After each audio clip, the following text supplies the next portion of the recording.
how do you explain when things don't go as we assume? Or better, how do you explain when others are able to achieve things that seem to defy all of the assumptions? For example, why is Apple so innovative? Year after year after year after year, they're more innovative than all their competition. And yet, they're just a computer company. They're just like everyone else. They have the same access to the same talent, the same agencies, the same consultants, the same media. Then why is it that they seem to have something different? Why is it that Martin Luther King led the civil rights movement? He wasn't the only man who suffered in a pre-civil rights America, and he certainly wasn't the only great orator of the day. Why him? And why is it that the Wright brothers were able to figure out controlled powered manned flight when there were certainly other teams who were better qualified, better funded, and they didn't achieve powered manned flight, and the Wright brothers beat them to it? There's something else at play here. About 3.5 years ago, I made a discovery, and this discovery profoundly changed my view on how I thought the world worked, and it even profoundly changed the way in which I operate in it. As it turns out, there's a pattern. As it turns out, all the great and inspiring leaders and organizations in the world, whether it's Apple or Martin Luther King or the Wright brothers, they all think, act, and communicate the exact same way, and it's the complete opposite to everyone else. All I did was codify it. And it's probably the world's simplest idea. I call it the golden circle.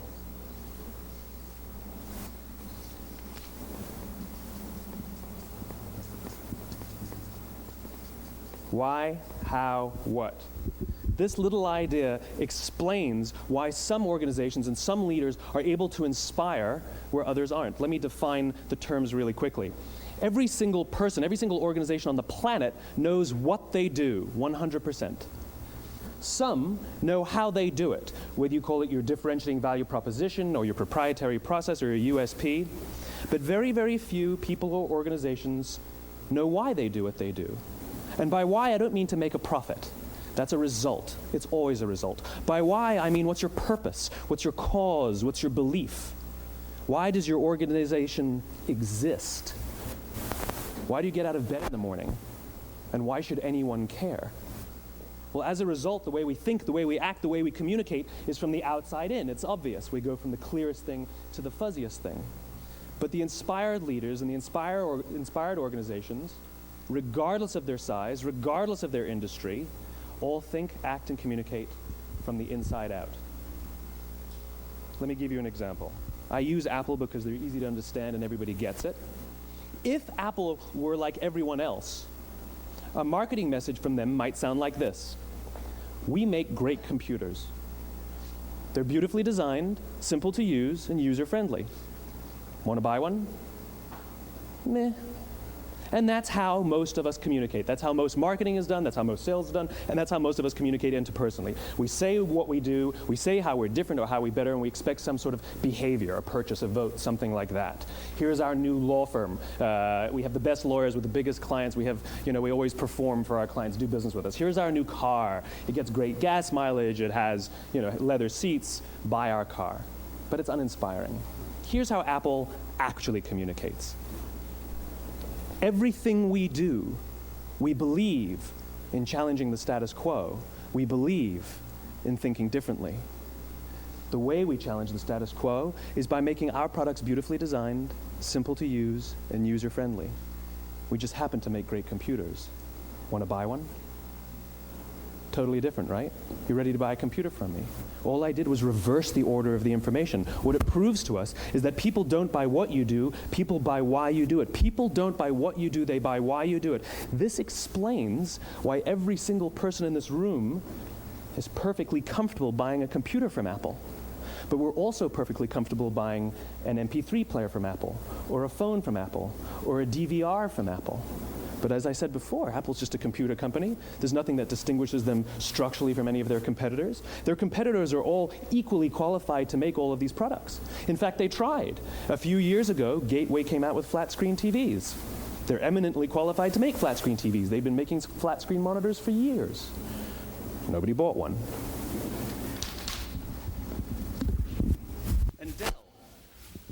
Dell came out with MP3 players and PDAs. And they make great quality products, and they can make perfectly well-designed products, and nobody bought one. In fact, talking about it now, we can't even imagine buying an MP3 player from Dell. Why would you buy an MP3 player from a computer company? But we do it every day. People don't buy what you do, they buy why you do it. The goal is not to do business with everybody who needs what you have. The goal is to do business with people who believe what you believe. Here's the best part. None of what I'm telling you is my opinion. It's all grounded in the tenets of biology, not psychology, biology. If you look at a cross-section of the human brain, looking from the top down, what you see is the human brain is actually broken into three major components that correlate perfectly with the golden circle.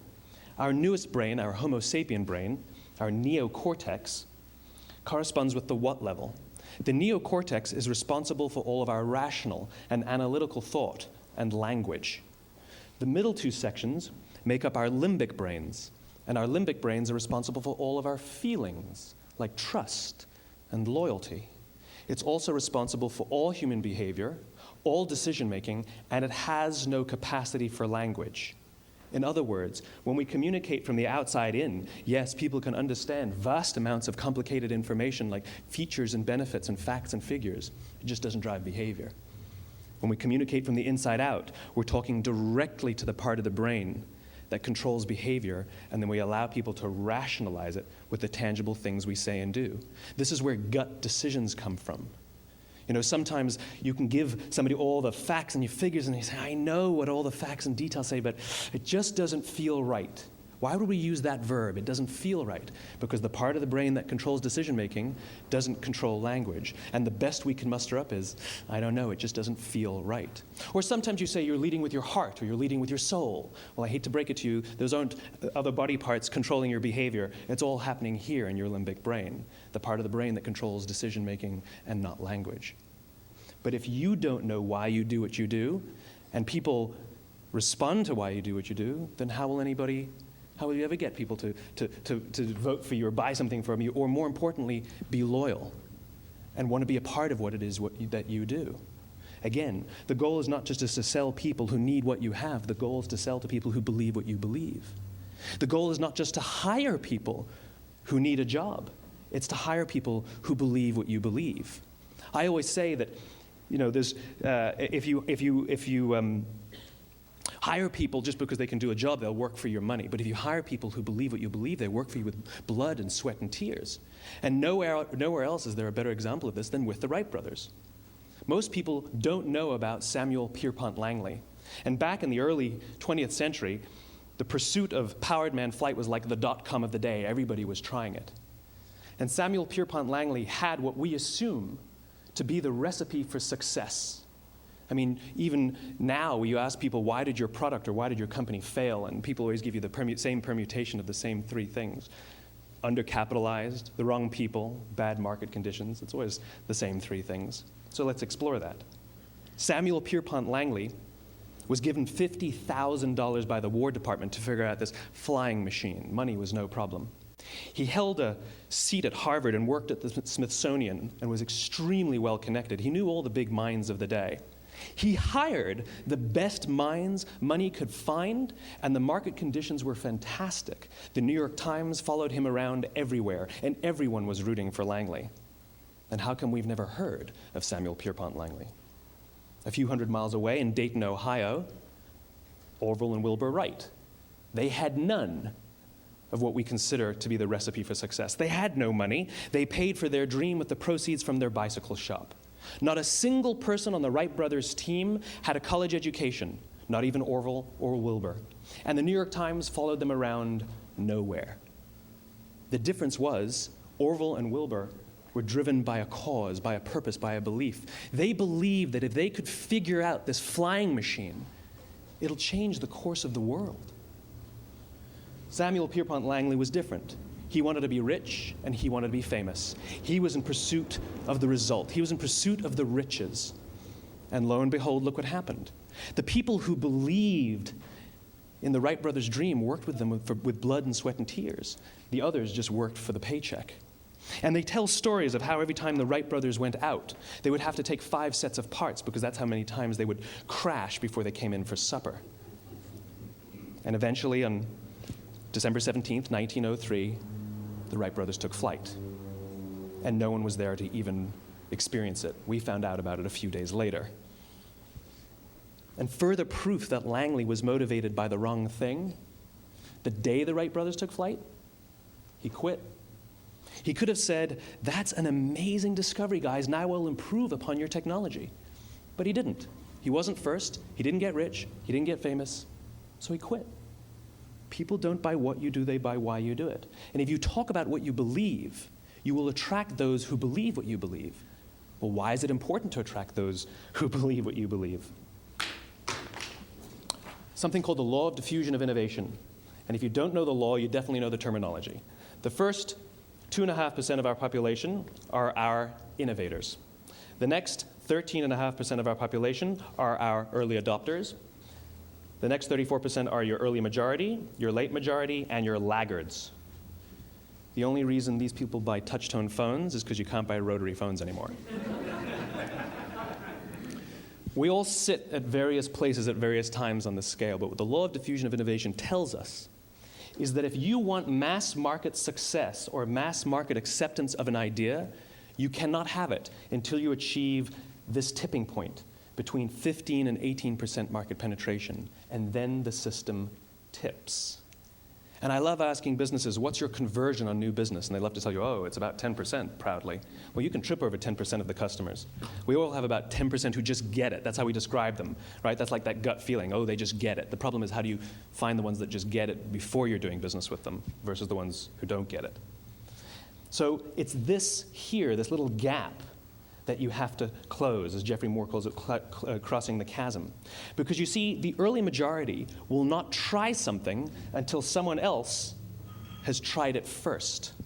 And these guys, the innovators and the early adopters, they're comfortable making those gut decisions. They're more comfortable making those intuitive decisions that are driven by what they believe about the world and not just what product is available. These are the people who stood online for 6 hours to buy an iPhone when they first came out, when you could have just walked into the store the next week and bought one off the shelf. These are the people who spent $40,000 on flat-screen TVs when they first came out, even though the technology was substandard. And by the way, they didn't do it because the technology was so great. They did it for themselves. It's because they wanted to be first. People don't buy what you do, they buy why you do it. And what you do simply proves what you believe. In fact, people will do the things that prove what they believe. The reason that person bought the iPhone in the first 6 hours, or stood in line for 6 hours, was because of what they believed about the world and how they wanted everybody to see them. They were first. People don't buy what you do, they buy why you do it. So let me give you a famous example, a famous failure and a famous success of the law of diffusion of innovation. First, the famous failure. It's a commercial example. As we said before a second ago, the recipe for success is money and the right people and the right marketing conditions, right? You should have success then. Look at TiVo. From the time TiVo came out about 8 or 9 years ago to this current day, they are the single highest quality product on the market. Hands down, there is no dispute. They were extremely well funded. Market conditions were fantastic. I mean, we use TiVo as a verb. I TiVo stuff on my piece of junk Time Warner DVR all the time. But TiVo is a commercial failure. They've never made money. And when they went IPO, their stock was at about $30 or $40 and then plummeted, and it's never traded above 10. In fact, I don't think it's even traded above 6, except for a couple of little spikes. Because you see, when TiVo launched their product, they told us all what they had. They said, we have a product that pauses live TV, skips commercials, rewinds live TV, and memorizes your viewing habits without you even asking. And the cynical majority said, we don't believe you, we don't need it, we don't like it, you're scaring us. What if they had said, if you're the kind of person who likes to have total control over every aspect of your life, boy, do we have a product for you. It pauses live TV, skips commercials, memorizes your viewing habits, etc., etc.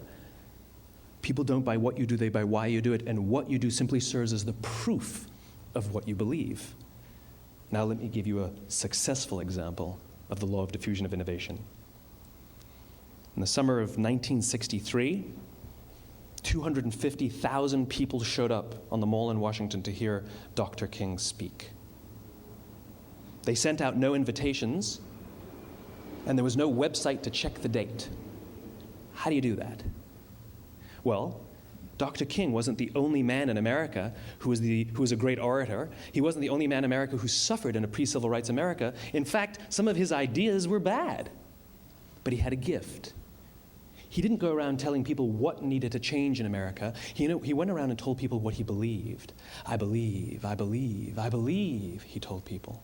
And people who believed what he believed took his cause and they made it their own, and they told people. And some of those people created structures to get the word out to even more people. And lo and behold, 250,000 people showed up on the right day, on the right time to hear him speak. How many of them showed up for him? 0. They showed up for themselves.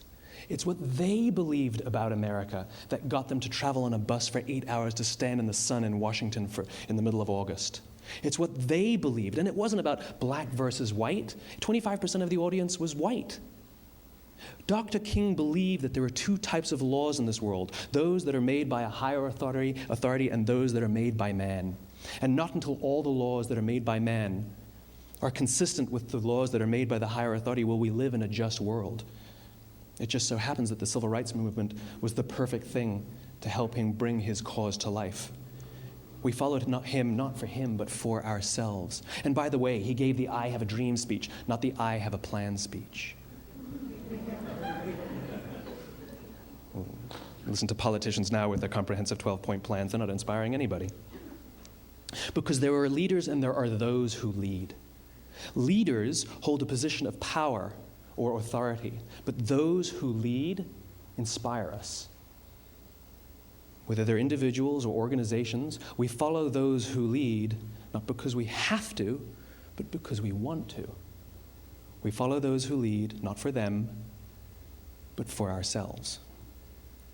And it's those who start with why that have the ability to inspire those around them or find others who inspire them. Thank you very much.